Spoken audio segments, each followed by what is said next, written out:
पूरे के पूरे विपक्ष ने पंजाब की बाढ़ को अनाथ की तरह कहीं डूबने और मरने के लिए छोड़ दिया, जबकि दूसरी तरफ नरेंद्र मोदी के ऊपर अनर्गल प्रलाप करने में ही सारा टाइम वेस्ट हो गया। पंजाब के कुछ क्षेत्रों में 600 mm से ज्यादा की बारिश दर्ज की जा चुकी है, जिससे नदियां खतरे के जल स्तर से भी ऊपर पहुंच चुकी हैं। अक्सर कर आपने देखा होगा कि किसान लोग जब अपनी फसल को जलाते हैं तो ये कहते हैं इस बात को कि हम तो गरीब लोग हैं, हम लोगों को तो इसी प्रकार से काम करना पड़ता है। लेकिन मित्रों, इससे होने वाले धुएं से भी केवल गरीब लोग ही मरते हैं, अमीर नहीं मरते। दोस्तों, आज के महत्वपूर्ण वीडियो पर हम आगे बढ़ें, आपके लिए खुशखबरी दे देता हूं। पुरुषों के अधिकारों की लड़ाई लड़ने वाले हमारे एक भाई ने आपकी पसंदीदा पुस्तक मेंस लाइव्स मैटर को स्पॉन्सर किया है और उन्होंने प्रत्येक पुस्तक में जो ऊपरी खर्च है स्वयं वहन करने की बात कही है। अब ये बुक आपको 199 में मिलेगी। अब आप चाहे एक बुक मंगाएं चाहे 10 मंगाएं, आपको डिलीवरी चार्ज केवल 80 रुपए पे करने पड़ेंगे। लेकिन ये ऑफर केवल कुछ ही समय के लिए है। जितना जल्दी हो सके आप इसको लें। QR कोड के माध्यम से स्कैन करके भी ले सकते हैं या फिर लिंक मैंने डिस्क्रिप्शन और पिन कमेंट में डाल दिया है।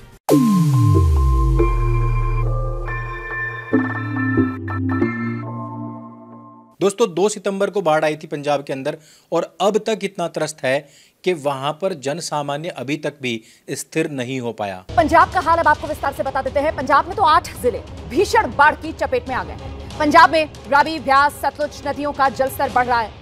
इंसान हो या जानवर, सब कुछ तबाह और बर्बाद हो चुके हैं।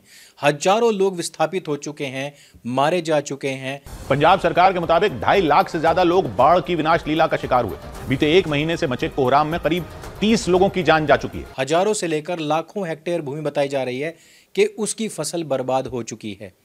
पंजाब में बाढ़ का सबसे बुरा असर वहां के किसानों पर पड़ा, क्योंकि किनारों को तोड़कर नदियों का पानी उनके खेतों में घुस गया, जिसकी वजह से करीब 3 लाख एकड़ में फैली फसल पूरी तरह तबाह हो गई। लेकिन सबसे बड़ा आरोप इस समय पर यह लगाया जा रहा है कि मेन स्ट्रीम मीडिया इस मुद्दे को उठा नहीं रहा। और ये सब बातें हम भी देख पा रहे होंगे कि भारतवर्ष में कहीं पर कोई बादल फटे या फिर कहीं पर कोई बाढ़ आ जाए, यही नहीं गंगा जी में उफान आ जाए, इस पर भी टीवी में डिबेट तक चल जाते हैं। लेकिन पंजाब को लेकर के वो मुद्दा गर्म नहीं हो पा रहा। उससे ज्यादा तो SCO की मीटिंग जो चीन में चल रही है उसके मुद्दे गर्म हैं। और इन मुद्दों को गर्म करने वाला कोई और नहीं बल्कि विपक्ष ही है। विपक्ष इस समय पर नरेंद्र मोदी की चीन यात्रा को ऐसे दिखा रहा है जैसे शी जिनपिंग की बुआ की लड़की की शादी में अकेले नरेंद्र मोदी को बुलाया गया हो। और वो नरेंद्र मोदी जो अब तक कह रहा था कि चीन को हम लाल लाल आंखें दिखा करके मार देंगे, हमारा तो विदेश मंत्री या हमारे छोड़े हुए वकीलों के आंखों से निकलने वाली लेजर लाइट ही पूरे के पूरे चीन को तबाह और बर्बाद कर देगी। और वही नरेंद्र मोदी ये सब भाषणबाजी करने के बाद अब शी जिनपिंग की बुआ की लड़की के शादी में शहबाज शरीफ के साथ खड़े होकर के बिरयानी खाएगा और कन्यादान लिखवा कर वापस आ जाएगा और उसके एवज में बाद में लिखवा देगा कि मेरी इस ट्रिप पर ही 100 करोड़ रुपए खर्च हो गए। नहीं भाई, ऐसा नहीं था। पूरी दुनिया के महत्वपूर्ण और ताकतवर देश वहां पर इकट्ठे हो रखे हैं और ये मीटिंग आज से नहीं, वर्षों पहले से ही सेट थी। ये कांग्रेस के द्वारा आवारा छोड़ी हुई प्रवक्ताओं के पड़ोसी नहीं है कि उनके साथ में लड़ाई हो गई तो वो एक दूसरे के साथ झगड़ रही हैं कि मैं तेरे सिर में लोटा मार दूंगी और दूसरी कह रही है कि मैं पिछवाड़े में झाड़ू डालकर तेरा मोर बना दूंगी। इन आवारा प्रवक्ताओं की जो लड़ाइयां हैं वो हमेशा चलती रह सकती हैं। ये भाजपा के प्रवक्ताओं को गाली गलौज कर सकते हैं, लेकिन वैश्विक परिदृश्य पर जब ताकतवर देश मिलते हैं तो भाई वो इसी प्रकार मिलते हैं। लेकिन पूरे के पूरे विपक्ष ने पंजाब की बाढ़ को अनाथ की तरह कहीं डूबने और मरने के लिए छोड़ दिया, जबकि दूसरी तरफ नरेंद्र मोदी के ऊपर अनर्गल प्रलाप करने में ही सारा टाइम वेस्ट हो गया। वो तो अच्छा है कि शहजादे का आज जिस टाइम पर मैं ये वीडियो शूट कर रहा हूं, इससे तकरीबन 2-3 घंटे पहले ही उनको याद आया कि अरे भाई पंजाब में बाढ़ भी आई हुई है। तो बंदे ने गाड़ी में चलते चलते एक वीडियो शूट कर दिया और कहा कि नरेंद्र मोदी जी आप बाढ़ पर क्यों नहीं बोल रहे। भाई नरेंद्र मोदी नहीं बोल रहे तो कम से कम विपक्ष बोल लेता। लेकिन विपक्ष भी वही सब बातें बोलता है जो असल में भारतीय जनता पार्टी उनसे बुलवाना चाहती है। तो आओ हम पंजाब के बारे में बात करते हैं। हम बात करते हैं कि पंजाब के बारे में पूरा देश बात क्यों नहीं कर रहा है। उससे पहले हम बात करते हैं इस बाढ़ के बारे में। 2 सितंबर 2025 को पंजाब के अंदर बहुत भारी भरकम वर्षा हुई थी, जिसके कारण से पिछले 37 सालों में यानी कि 1988 से लेकर के अब तक की ये सबसे बड़ी और भयानक बाढ़ पंजाब के अंदर आई है। पंजाब इस वक्त 37 साल की सबसे भयंकर बाढ़ का सामना कर रहा है। 1988 के बाद आई अब तक की सबसे भयानक बाढ़ से पंजाब में 2.5 लाख से ज्यादा लोग प्रभावित हुए हैं। राज्य के लगभग 1/3 क्षेत्र जलमग्न हो चुके हैं, जिसमें 1000 से ज्यादा गांव प्रभावित हैं। बाढ़ ने फसलों को बहुत भारी भरकम नुकसान पहुंचाया है, जिसमें तकरीबन 3 लाख एकड़ से अधिक कृषि भूमि पूरी तरीके से डूब गई है। मृतकों की संख्या तकरीबन 26 बताई जा रही है और 1.5 लाख से ज्यादा लोग प्रभावित हैं। राज्य सरकार ने स्कूलों को भी अनिश्चित काल के लिए बंद किया हुआ है। राहत और बचाव के कार्यों के लिए एनडीआरएफ और एसडीआरएफ के साथ साथ सेना और स्थानीय प्रशासन सक्रिय हो चुका है। बाढ़ मुख्य रूप से जो सीमा क्षेत्र हैं, उनकी नदियों के किनारे के क्षेत्र में रहने वाले जो गांव हैं, वहीं पर हुई है। इससे पहले आपने देखा होगा कि पाकिस्तान के अंदर भी बहुत भारी भरकम बाढ़ आई हुई है और बताया जा रहा है कि लाहौर तक इस बाढ़ ने अपनी मार की है। अगर जिलों की बात की जाए तो लुधियाना, जालंधर, संगरूर, मनसा और मलोट जैसे ऐसे क्षेत्र हैं जिनमें जलभराव हो चुका है, पुल टूट चुके हैं, सड़कें उखड़ चुकी हैं। अब जो 61,000 हेक्टेयर से अधिक भूमि प्रभावित हुई है, इसमें सबसे ज्यादा धान, गन्ना, सब्जियां, कपास जैसी प्रमुख फसलें थी जो बाढ़ आने से नष्ट हो चुकी हैं। अभी जो वर्षा हुई है ये सामान्य से तकरीबन 74% ज्यादा हुई है। लगभग 253 mm, लगभग 253.7 mm बारिश हुई है, जो पिछले 25 साल में सबसे बड़ा रिकॉर्ड है। हिमाचल प्रदेश और जम्मू कश्मीर के भी ऊपरी क्षेत्रों में काफी जगह पर बादल फटे हैं, जिनसे कि सारा का सारा पानी कहां आया? पंजाब के अंदर आया। पंजाब में 600 mm से अधिक की बारिश हो चुकी है। पंजाब के कुछ क्षेत्रों में 600 mm से ज्यादा की बारिश दर्ज की जा चुकी है, जिससे नदियां खतरे के जल स्तर से भी ऊपर पहुंच चुकी हैं। लेकिन इसका सबसे बड़ा कारण जो हम सब इग्नोर कर रहे हैं वो है जलवायु परिवर्तन। बहुत सारे विशेषज्ञों ने बहुत टाइम पहले ये बात कह दी थी कि पंजाब के कारण से ग्लोबल वार्मिंग बहुत तेजी से बढ़ रही है। इससे मानसून अनियमित हो सकता है, तीव्र हो सकता है और यहां पर काफी बर्बादी हो सकती है। पाकिस्तान के पंजाब में भी इसी तरीके की बाढ़ आई है, जहां पर भारत से पानी आने की चेतावनी दी गई थी। 2022 की बाढ़ की तरह ही यह 1000 साल में पहली बार घटने वाली घटना जैसी बताई जा रही है।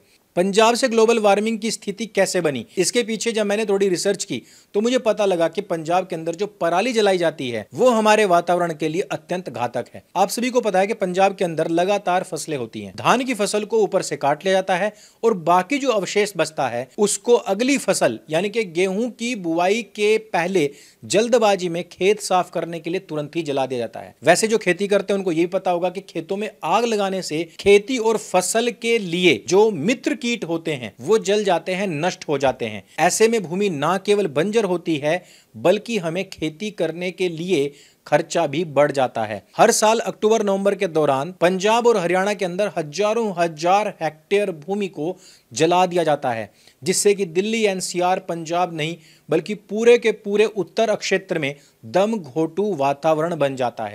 As Delhi chokes from the pollution, tourists from abroad say it's worse than they expected. Smog की यह चादर दिन ब दिन मोटी होती जा रही है। दिल्ली में सांस लेना मुश्किल हो गया है। दिल्ली के आनंद विहार में एयर क्वालिटी इंडेक्स का लेवल 624 पहुंच चुका है। और ऐसा मैं अकेला नहीं कह रहा हूं, सरकारी रिपोर्ट्स हैं जिसमें कि नासा, सीपीसीबी, एक्यूएयर जैसे अध्ययनों, साथ ही साथ लेसेंट और WHO, इसके अलावा समाचार के जो स्रोत हैं ये सब इस बात को बताते हैं। और ये प्रदूषण लगातार बढ़ता जा रहा है। अब ये जो धान के खड़े हुए खेतों को जलाने की परंपरा बन चुकी है ये मैक्सिमम दक्षिण पंजाब में अधिकतर होती है, लेकिन जो दोआबा क्षेत्र है, माझा क्षेत्र है, इनमें भी ये सब चीजें चल रही हैं।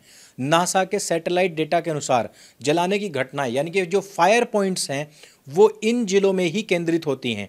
2023 में कुल 11,488 फायर पॉइंट्स थे, जिनमें से अधिकांश इन्हीं जिलों में थे। पंजाब के 23 जिलों में से लगभग 15 से 18 जिले ऐसे हैं जिनमें नियमित रूप से पराली जलाई जाती रही है। मालवा के अंदर फाजिल्का, बठिंडा, मोगा और पटियाला जैसे जिले आते हैं। इनमें सबसे ज्यादा फसलें जलाई जाती हैं और ये जो टोटल कार्बन एमिनेशन होता है इसका 50% यहीं से निकलता है। अब अगर हम थोड़ा सा आंकड़ा ये देख लें कि टोटल कितना क्षेत्र है जो पराली का जलाया जाता है, औसत डाटा जो है 2023 का वो 1.2 मिलियन हेक्टेयर सीपीसीबी की रिपोर्ट बताती है इतना क्षेत्र जलाया गया। 2024 में थोड़ी कमी आई थी लेकिन फिर भी 1 मिलियन हेक्टेयर अनुमानित है। प्रतिवर्ष इससे कार्बन का उत्सर्जन कितना होता है जानते हैं? 100 मिलियन टन CO2 के समकक्ष उत्सर्जित होती है।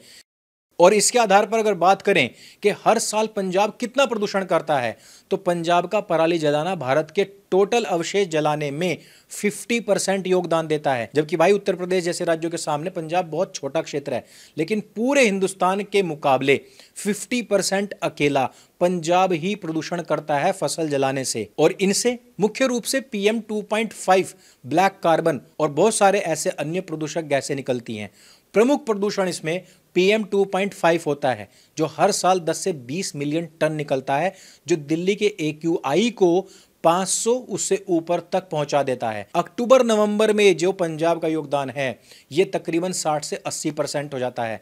इसी दौरान में दीपावली आती है और इसी दौरान में सारे के सारे कोर्ट मिलकर के छोटे छोटे बच्चों को जेलों में डाल देते हैं अगर वो एक मुर्गा छाप का पटाखा भी जला दें। पूरे हिंदुस्तान के ऊपर पंजाब के प्रभाव को बता रहा हूं, थोड़ा सा ध्यान से सुनिएगा और उसके बाद हम बात करेंगे कि पंजाब के इतने बड़े योगदान के बावजूद पूरे हिंदुस्तान की जनता उनके प्रति कितना सौहार्द भरा भाव रखती है। अब ये जो मैंने आपको बताया कि अक्टूबर नवंबर में अकेले पंजाब के द्वारा 60 से 80% तक का प्रदूषण योगदान होता है। इसके अलावा कार्बन मोनोऑक्साइड होती है 5 से 10 मिलियन टन, इसमें NO2 होती है और इसमें SO2 होती है। इससे प्रभाव जो है दिल्ली NCR में 50% तक प्रदूषण बढ़ जाता है। टोटल उत्तर भारत में 20 से 30% बढ़ जाता है। 2023 का आंकड़ा बताता है कि 11,000 से ज्यादा फायर पॉइंट्स थे जो हर साल बढ़ते जाते हैं। इनसे 15 मिलियन टन PM 2.5 निकला है, उत्सर्जित हुआ है। अब इन सब चीजों को मापता कौन है? नासा मापता है, इसरो मापता है। ये सारा का सारा डेटा उन्हीं के द्वारा दिया गया है। अब क्लाइमेट चेंज में पराली जलाना और ग्रीन हाउस गैसेस जो होती हैं इनका कितना योगदान है? भाई सबसे बड़ा योगदान है इनका GHG यानी कि ग्रीन हाउस गैसेस। इनका योगदान हर साल तकरीबन 150 मिलियन टन CO2 के बराबर ये गैसेस निकलती हैं। इसमें अकेले CO2 का 70% हिस्सा होता है, CH4 20%, NO2 तकरीबन 10% और ये वैश्विक ब्लैक कार्बन का तकरीबन 10 से 15% है जो यहां से निकलता है। और इसका प्रभाव क्या होता है? ब्लैक कार्बन हिमालय के ग्लेशियर को पिघलाने में योगदान देता है, जो जलवायु परिवर्तन को बहुत तेज करता है।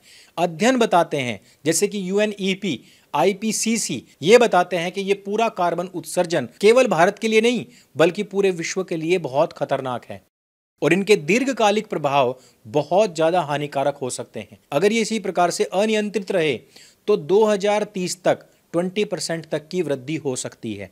अब इससे पूरे भारतवर्ष में कितने लोगों को नुकसान होता है, इसके आंकड़े पर यदि हम देखेंगे तो हमें कंपैरिजन करने में थोड़ी सी सहूलियत हो जाएगी कि अभी जो पंजाब में चल रहा है और ऑलरेडी वो जो नुकसान वहां से हो चुका है, इनका टोटल कंपैरिजन क्या है। जिस समय पर यह प्रदूषण वहां से होता है इससे 10 से 15 करोड़ लोग प्रभावित होते हैं। दिल्ली NCR के 2 करोड़, हरियाणा पंजाब के स्वयं के भी तकरीबन 5 करोड़, उत्तर प्रदेश बिहार के तकरीबन 8 करोड़ लोग। इससे अस्थमा होता है। हृदय रोगों से जो पीड़ित लोग हैं उनको भी ये प्रॉब्लम्स और ज्यादा सीवियर हो सकती हैं। लेसेंट के अध्ययन बताते हैं कि हर साल 1 करोड़ से ज्यादा लोग इसी प्रकार से बीमार पड़ते हैं। इससे आर्थिक नुकसान कितना होता है? किसानों के ऊपर तो जुर्माना लगा दिया गया 1000 से 2500 रुपए प्रति एकड़, लेकिन ना तो ये जुर्माना कोई भरता है और ना ही कोई पराली जलाने से अपने आप को रोकता है। लेकिन ये नुकसान तकरीबन 20,000 करोड़ तक जाता है जब उत्पादकता में हानि होती है, जब स्वास्थ्य के ऊपर खर्च किया जाता है। पूरे भारतवर्ष में 20 से 30% आबादी जो इस प्रकार के प्रदूषणों से प्रभावित होती है वो 25 से 40 करोड़ बनती है। और ये अप्रत्यक्ष रूप से जो प्रभावित लोग हैं ये मैक्सिमम शहरी लोग होते हैं और उनमें भी गरीब होते हैं और बच्चे होते हैं। जिस समय पर दिल्ली NCR के अंदर अक्टूबर नवंबर दिसंबर के महीने में भयंकर प्रदूषण होता है तो अमीर लोग क्या करते हैं? अपने घरों के अंदर बैठे रहते हैं, एयर प्यूरिफायर लगा लेते हैं, गाड़ी में बैठते हैं, वहां हवा छन करके आती है, ऑफिस में बैठते हैं, वहां भी ऐसा ही होता है। लेकिन जो गरीब लोग हैं, जो कंस्ट्रक्शन में लगे हैं, जो रिक्शा चलाते हैं, वो लोग कहां जाएंगे? उनके बच्चे कहां जाएंगे? अक्सर कर आपने देखा होगा कि किसान लोग जब अपनी फसल को जलाते हैं तो ये कहते हैं इस बात को कि हम तो गरीब लोग हैं, हम लोगों को तो इसी प्रकार से काम करना पड़ता है। लेकिन मित्रों, इससे होने वाले धुएं से भी केवल गरीब लोग ही मरते हैं, अमीर नहीं मरते हैं। और अगर एक मोटा मोटा आंकड़ा देखा जाए तो भारत में हर साल 1 लाख लोग केवल प्रदूषण से जुड़ी हुई बीमारियों से ही मरते हैं। WHO और लेसेंट ग्लोबल हेल्थ की रिपोर्ट बताती है कि विशेष रूप से अक्टूबर-नवंबर में 10 से 20 हजार मौतें होती हैं और सालाना मौत यदि देखी जाए तो इसमें पराली का योगदान बहुत बड़ा है। और इसका कारण क्या है? इसका कारण है PM 2.5 जो फेफड़ों की कार्यक्षमता को कम करता है, उनको बीमार बनाता है, हृदय और कैंसर संबंधी जो रोग हैं वो फैलते हैं, बढ़ जाते हैं, बच्चे और बुजुर्ग सबसे ज्यादा प्रभावित होते हैं। हालांकि सरकार इन पर हजारों करोड़ रुपए खर्च कर चुकी है और हर बार करती है। हालांकि सुप्रीम कोर्ट इसको लेकर के कई बार गाइडलाइन दे चुका है कि ये केवल स्थानीय कार्बन बढ़ने या फिर लोगों के रोग बढ़ने की बात नहीं है, बल्कि ये टोटल ग्लोबल वार्मिंग का भी सवाल है। ऐसे में पंजाब के लोगों को समय रहते बहुत ध्यान देने की आवश्यकता थी, लेकिन किसान आंदोलनों के दौरान हमने ये बात देखी है कि वहां से आए हुए लोगों ने जिस प्रकार का रवैया अपनाया, जिस प्रकार से केजरीवाल की सरकार दिल्ली में बैठ करके पंजाब को गाली देती रही और जब खुद पंजाब की सरकार बनाई तो वहां पर प्रदूषण को कम करने का कोई भी उपाय नहीं किया। तो देखिए, इंसान इंसान को मारे तो हो सकता है कि पिटने वाला इंसान या मरने वाला इंसान कोई बदला ना ले, लेकिन ये प्रकृति है, ये कर्मफल का सिद्धांत है जो पलटकर वापस हम तक अवश्य ही आएगा। यदि हमने इस वातावरण को, इस प्रकृति को नुकसान पहुंचाया है तो ये घूम कर पलट करके एक दिन हमारे सामने आएगा ही। ये बातें सुनकर के काफी लोगों को बहुत बुरा लग सकता है। बहुत सारे लोग कह सकते हैं कि ये वो वक्त नहीं है जब ये बातें की जानी चाहिए, लेकिन भाई दशकों से दिल्ली NCR और आसपास के लाखों लोग मर चुके हैं, लाखों लोग तड़पते हैं और उनको मैंने तड़पते हुए हॉस्पिटल्स में देखा है। यदि उस समय पर वो लोग चीख चीख कर कहते थे कि भाई तुम लोग इस प्रकार का प्रदूषण मत करो, हमारे अपने लोग मर रहे हैं, तो जाहिर सी बात है कि जिन्होंने ये पूरा का पूरा धुआं, पूरा का पूरा कार्बन, पूरा का पूरा जहर फैलाया है प्रकृति असंतुलन के जरिए, जब वहीं पर वो चीजें आकर पड़ी हैं तो झेलने वाले लोग, भुगतने वाले लोग कुछ तो बोलेंगे ही, क्योंकि ये अंकुर आर्य के अपने शब्द नहीं हैं। ये उन हजारों लाखों करोड़ों लोगों के शब्द हैं जो आए साल अक्टूबर से लेकर के दिसंबर तक दिल्ली NCR और उत्तर प्रदेश में रहते हैं और इन 3 महीनों में एक गैस चैम्बर में रहने के लिए मजबूर हो जाते हैं। और ये 1-2 दिन की बात नहीं है, ये दशकों से चला आ रहा है। इसमें करोड़ों लोग अपनी जान गंवा चुके हैं और ये ग्लोबल वार्मिंग केवल पंजाब, हिमाचल या पाकिस्तान के लिए नहीं है, बल्कि ये पूरी दुनिया को प्रभावित करने वाली है।